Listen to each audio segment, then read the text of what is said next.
That's what I've got. Go for it. Okay, let's go ahead and get a roll call.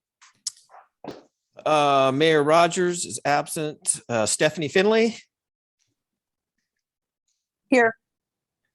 John Bridges. Here. Molly Olson. Here. Francisco Stoller. Here. Lonnie Parrish. I'm here. Okay. Philip Higgins. Here. Don Clements is excused and Cassandra Olvin is excused. And we have with us tonight, Dr. Luke. I am here. Hi, Doug. He's not officially on the committee yet. He has to get appointed. So he's just sitting in so he can get up to speed. So we're hoping to get his appointment done on December 6th. Awesome. Welcome. Great. Yeah, welcome. All right. Did everybody have a chance to review the May 24th minutes?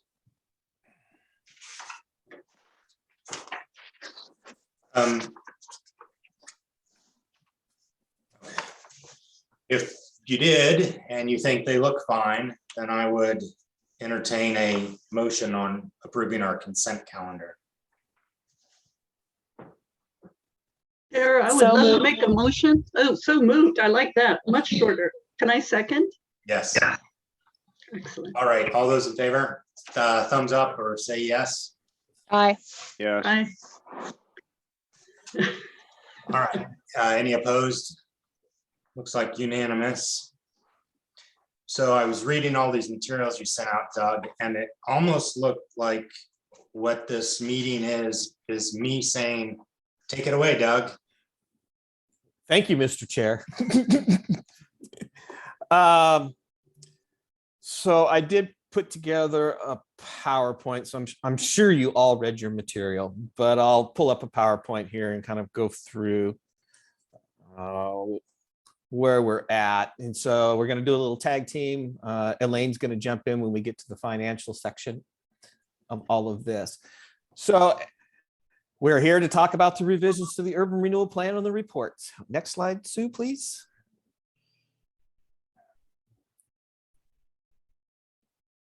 Back one. There we go. Background. So your last meeting was back in May. From there, we went through the confer consult process and the meetings with Yamhill County Board of Commissioners. We ended up coming back to the City Council on August 2nd for the first hearing of the urban renewal plan and accompanying report, which I will abbreviate and just say and report. So we opened the hearing, we took testimony, and we also presented that particular evening that the Yamhill County Board of Commissioners had approved the plan, but it came with a condition that it had to go to a vote of the voters of the city of Newberg.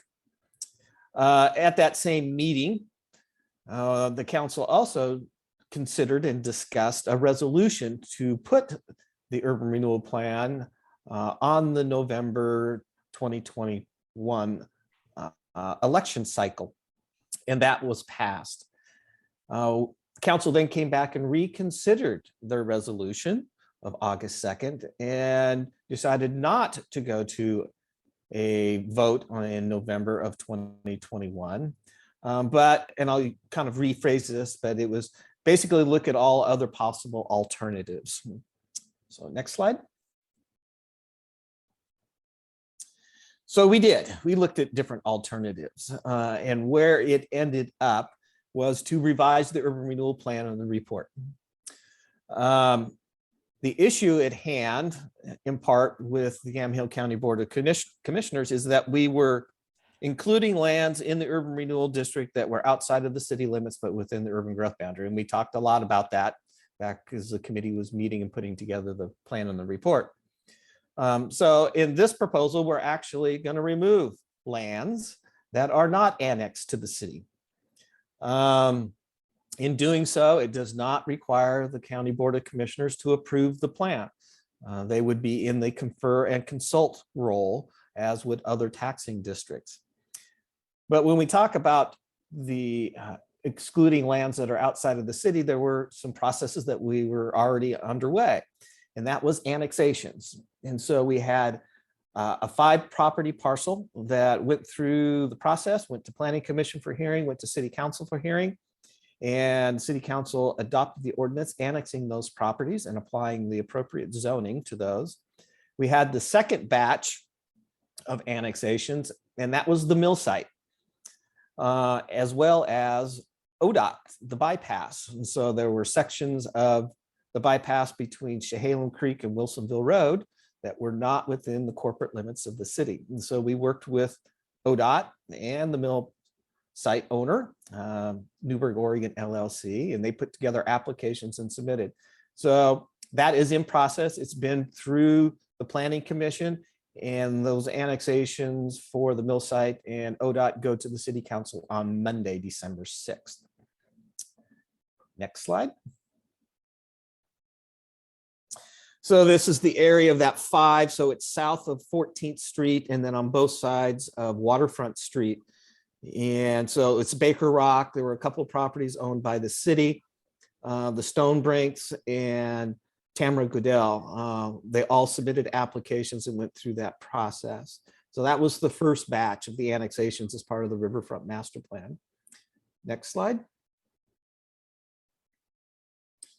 And then this is the bigger one. So anywhere where you see CDC, that also means Newberg, Oregon LLC. So that is the mill site itself, which includes the railroad line. So we got pieces that go all the way up to 9th Street, down to College, then the mill site proper. And the mill owns a little bit of land on the other side of Winooski. And then there's the ODOT land that was acquired for the bypass. And so some of that is within the proposed urban renewal district and some of it is outside of the urban renewal district. But it totals about 187 acres of land that's in process of being annexed into the corporate limits of the city. Next slide. So this is where I'm going to turn it over to Elaine, and she will talk a little bit about where we're at with the updates to the financial modeling. So we worked with Nick Popanuk of Tiberius Solutions. He's the person that we've been working with all along to do a revised financial spreadsheet for the area, taking out the properties that will no longer be in the area and changing the tax code rates for those properties that have been annexed and updating all of the information to today's assessed values.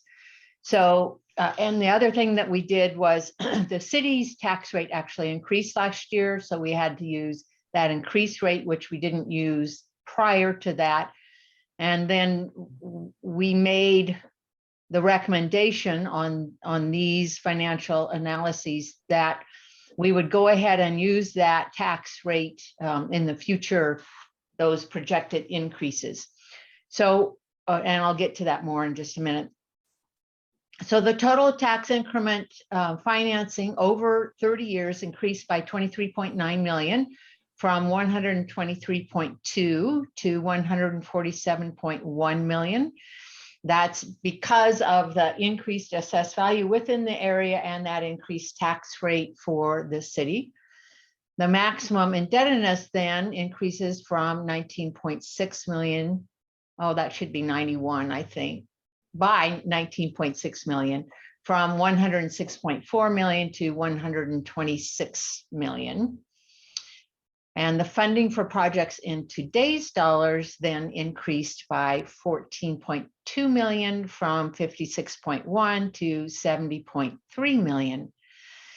And again, that tax rate for the city is expected to increase 3% per year until it reaches the statutory limit of $4.38 rounded as the rate that the city is allowed to use.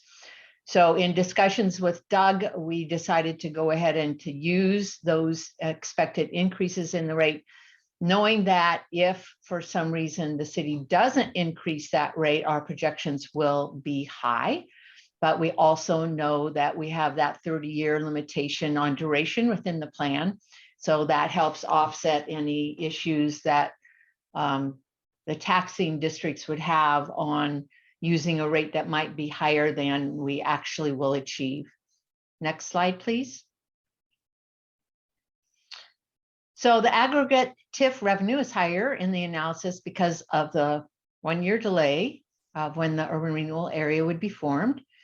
The actual properties removed from the boundary accounted for $1.9 million of assessed value.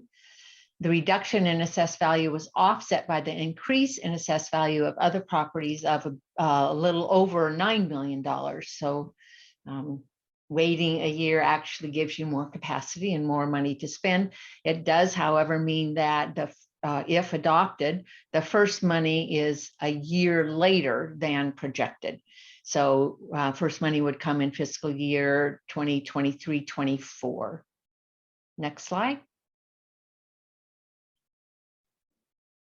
Just back to Doug.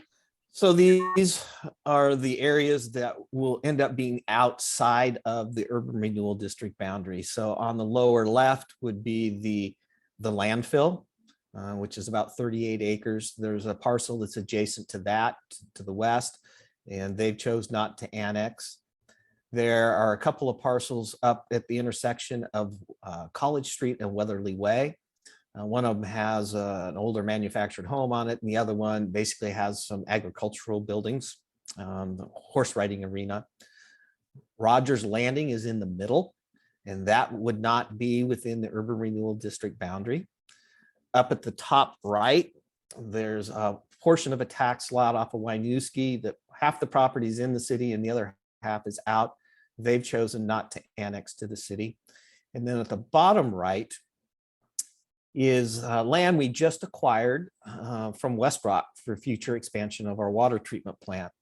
So that would not initially be within the urban renewal district boundary. But the thought process is, because we couldn't get the annexation done fast enough, essentially, we just closed on the property, is that if the urban renewal plan is adopted and becomes valid, is that one of the first things we would do is do an amendment to bring in that couple of acres of land that we just acquired, and it would end up within the urban renewal district boundary. So again, it's not a lot of area, but basically, 3 smaller parcels, a landfill, and then of course Rogers Landing is, the land is owned by Westrock, but it's leased by Yamhill County for Rogers Landing Park. Next slide. Sorry, Doug, a quick question, or Sure, maybe sure. it's for Elaine. There's Go a percentage increase that you can do over the life of the plan. If things change and various parcels wanted to be included, is that within our percentage increase? You can increase by 20% of the original acreage. And I have not added those up. Have you, Doug? Do you have those? You don't have to answer it tonight. It would be good to know if we had that flexibility to bring stuff in. Owners change, things change. Right. No, Awesome. we have not run those numbers yet. I mean, Future question. literally, we just got the numbers from Nick on the end of day Tuesday, Yeah. Well done. just before the holidays. That's why we had to do a supplemental packet. So we've got some number crunching that we need to do, but we can be able to answer that question. Awesome. Thank you. So next steps that we need to go through. So when we did the work up through May, we were using $2020 values. Now we got $2022 values. So Brett and I, mostly Brett, with my badgering and needling along, we're going to have to update all of those project costs. And so what we had originally used was the Seattle Engineering News record. So we will do that again to figure out what those project costs are in 2022 dollar values. From that, then we'll be able to have a conversation with you about what's the delta difference between this additional capacity we have and what the project cost updates are, to see where we're at.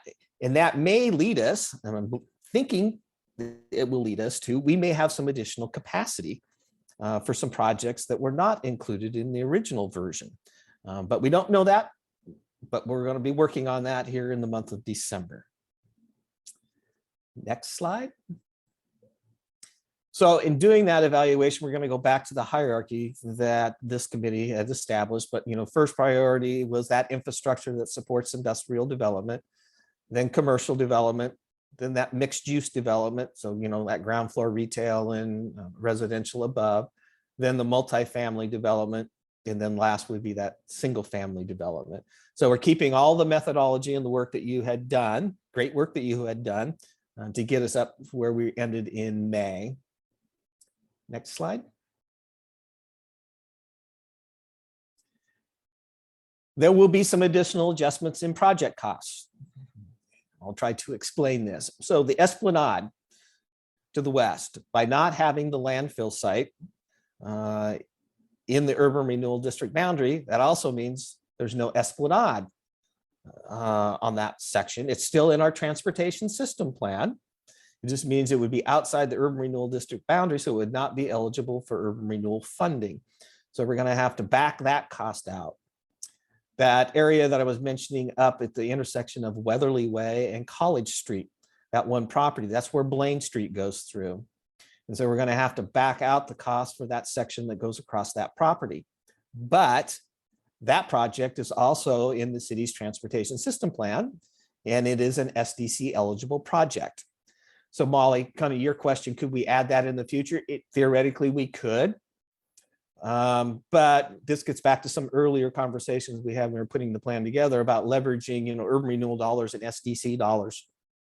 So this may be one where we're using a combination of funding sources to do that Blaine Street extension. Yeah, And then, I just imagine the Esplanade, just thinking about the path there, that's in the future, the county may wish to reconsider being a part of this is all. they may or may not, I don't know. What Exactly. we do know now is by asking is they were not interested in annexing the old landfill site into the city. As Brett and I go through this evaluation, and Brett is on the meeting tonight, is we will look at any other adjustments that come out of excluding some of these properties that are not going to be within the urban renewal district boundary proposed area. Next slide. So we have some future meeting dates. So we've got tonight, which is more of orientation to get you up to speed where we're at. I'll allow you to ask questions of us so that Brett and I can run off in the month of December and do all these project number crunching things, and Elaine can get started on the revisions to the plan and the report.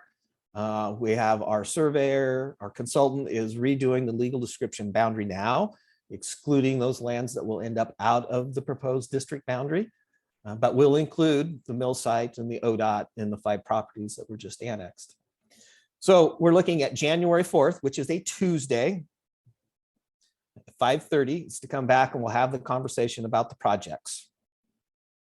We will come with some recommendations if there is additional capacity of projects to add back in. As an example, when we were going through this winnowing process, when we had the new valuation of the mill site, we had to scale a few things back. So Blaine Street was one of those examples where we had a variety of different elements to Blaine Street, and all we left in was water line. So there may be those other aspects of Blaine Street that can be added back in. So that's north of 9th Street up to 3rd Street.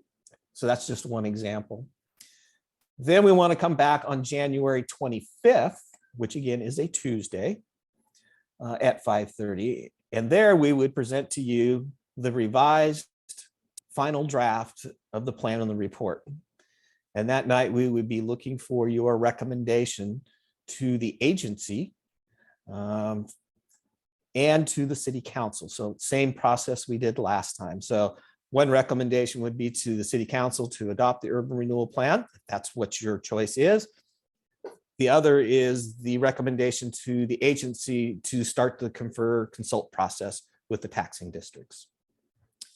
On February 7th, we would be at the urban renewal agency to start that referral process. And that would be done by resolution. So fortunately, we have the templates all written. We just have, Elaine and I have to change some words.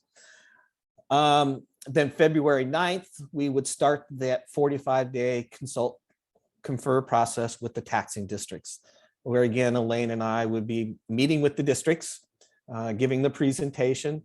Like last time, there were a couple of districts, taxing districts, who chose not to get presentations. PCC and Willamette ESD chose not to. All of the others did get a presentation. Next slide.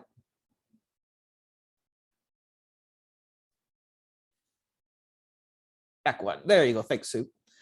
So March 10th is the targeted date for the Planning Commission to go back and hold their hearing for conformance of the urban renewal plan with the comprehensive plan. In this version, it would eliminate all of the analysis related to the Yamhill County comprehensive plan. It would only focus directly on the Newberg comprehensive plan. Then the date identified for the first hearing in front of the city council is April 4th. And there would be a notice public hearing, would be able to take testimony, and then they would come back at their second meeting in April for their second reading of the ordinance, which would be April 18th. If that ordinance is adopted, it would go into effect on May 18th of 2022. Part of this scheduling and how it got compressed was to address the issue about if there was a referral process to the November 2022 election. So I've started to schedule. Sue's doing some additional work on the backside after the council hearings and so forth for that to occur. So that's why we got a little bit crunched on time, in the November, December, January kind of time frame. And that's what we have for a presentation. So Sue, if you want to pull that down, we can put everybody back up on the screen.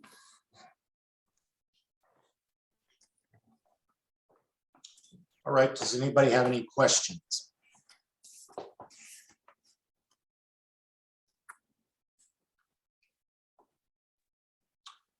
Are people generally available those different time frames? Yep. That works for me. And I'm excited. I think this is a good opportunity to move forward. So. And Doug, if we don't have questions, is there really anything else you need from us? I mean, we don't have to take any official action, right? No official action tonight. Again, this is more giving you a briefing of where you ended and where we're at today and where we're going over the course of the next couple of months. Okay. And I assume you feel pretty good about what extras to analyze because we had to take them out when we did the mill work. So you should be in good shape on most of that. I believe that we are going to be in good shape. Brett and I have already had conversations, and this is going back and I've already started to look at where we were at in that April, May timeframe and where we were at, and then we cut a little more. And so now it's kind of backpedaling, say, okay, what can we add back? What can we add back? But I think the real thing is paying attention for us, is paying attention to the hierarchy you came up with for that infrastructure and what it needs to serve and what will create the jobs, and we'll create that tax increment, which we'll be able to fund installing all of that public infrastructure. Right, and I haven't compared the numbers, but I know one big thing we removed in the second to last cut was the Hancock Street diet. And I presume these differences in numbers doesn't even put that on the table. I can't answer that yet, John. I mean, we'll look at it, but right now, Brett and I have not started the analysis of updating all the project costs. So I don't know what that delta gap is going to look like yet. Okay. I just wanted to know if I had a glass half full or half empty, Well, we have a glass. Yet to be filled. Yep. John, I was told by my science son that all glasses are full. They just have air as well as water in them. So sure. Now you know. Okay, well, I guess we're kind of wide open there, kind of good of the order sort of thing. So if there are no other comments or questions, then I would probably entertain a motion to adjourn. Well, I think first, Mr. Chair, we need to see if there's any public comments out there. I'm not seeing any attendees. Sue, are you seeing any?